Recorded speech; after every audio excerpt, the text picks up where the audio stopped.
Voi perustellusti sanoa, että kompostin jäätyminen on takaisku kodin biojätteiden kierrättämiselle, mutta ei hätää. Kompostin saa helposti herätettyä ilman laitteita, ilman kemikaaleja ja ilman suurempaa vaivannäköä. Tällä videolla mä näytän sulle, miten se tehdään. Monella on pihallaan pöhisemässä tämmönen pikakompostori, jota käytetään biojätteen kierrättämiseksi puutarhan mustaksi kullaksi mullaksi. Omani malli on Biolan pikakompostori 220 Eco. Talvella meillä Suomessa lämpötilat laskevat yleensä sen verran pakkasen puolelle, että mikrobien toiminta hidastuu ja komposti sammuu. Se ei itsessään ole mikään ongelma, mutta jos kotona muodostuu biojätettä paljon, niin tuo pönttö on aika nopeasti täynnä. Omien jätteiden kierrätys ei sitten enää onnistukaan ja kaikki tämä arvokas biojäte on valitettavasti toimitettava muualle. Kompostoituminen on yksinkertaisesti reaktio, jossa pieneliötoiminta hajottaa orgaanisia yhdisteitä, vapauttaen niissä olevat ravinteet ja energian. Reaktio on eksoterminen eli lämpöä vapauttaa. Normaalisti tämä reaktio itsessään riittää ylläpitämään mikrobien hajotustoimintaa, mutta talven pakkaset voivat olla sille liikaa ja hajotustoiminta sammuu. Perusteellisemmin tästä aiheesta voit käydä katsomassa mun toiselta videolta, linkkaan sen tuohon sivun yläreunaan. Seuraavaksi kolme pointtia, joilla itse olen aina saanut tarvittaessa kompostin talvella heräämään. Ei laitteita eikä kemikaaleja. 1. Seuraa sääennustetta. Paukkupakkasilla ei mitkään taikatemput riitä.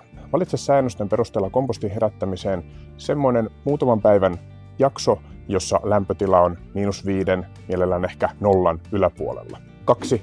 Kuumavesipullot. Laita kiehuvan kuumaa vettä esimerkiksi isoihin muovipulloihin ja laita nämä lämpöä luovuttamaan kompostin sekaan. Hautaa ne mahdollisimman syvälle, jotta kompostin ydinlämpötila saadaan kohoamaan. Vaihda pullot sitä mukaan, kun ne alkavat selvästi jäähtyä. Lasipulloja kannattaa tässä välttää, koska lämpötilan vaihtelun vuoksi ne vaan särkyvät tuonne kompostin sekaan.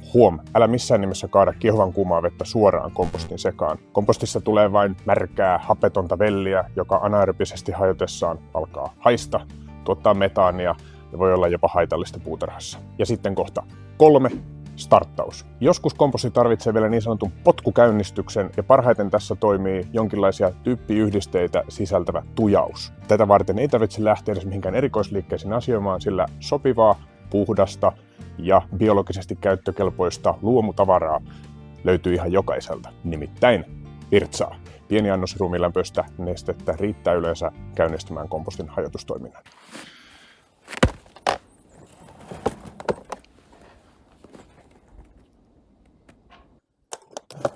Ja tuosta kunnon löylyt.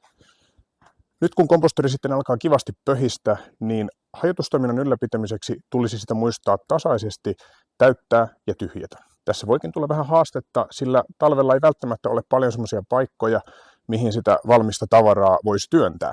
Yksi vaihtoehto on laittaa sitä jatkokompostoitumaan puutarhajätteelle tarkoitettuun kompostoriin, mutta jos seassa on ruoantähteitä, niin muista varmistaa, että pönttö on joko umpinainen tai se on verkolla suojattu pohjasta, muuten sinne saattaa rotat löytää paikalle. Itselläni komposti monesti sitten taas sammuu, mutta yleensä viikossa parissakin sisältö maatuessaan sen verran tiivistyy, että tilaa tulee riittävästi lopputalvea varten. Keväällä reaktio käynnistyy lämpötilojen noustessa taas itsestään. Näin siis herätetään komposti. Käy kattoo tää video seuraavaksi, jos haluat lisää vinkkejä kompostointiin ja miten välttää tavalliset sudenkuopat. Mun kanavalta löytyy paljon muutenkin luontoon, kestävään puutarhanhoitoon ja permakulttuuriin liittyvää sisältöä. Kannattaa käydä tutustumassa. Jos tää video oli sulle hyödyksi, paina tykkäysnappia, tilaa kanava ja kerro kommenteissa sun omat talvikompostointiniksit. Heippa!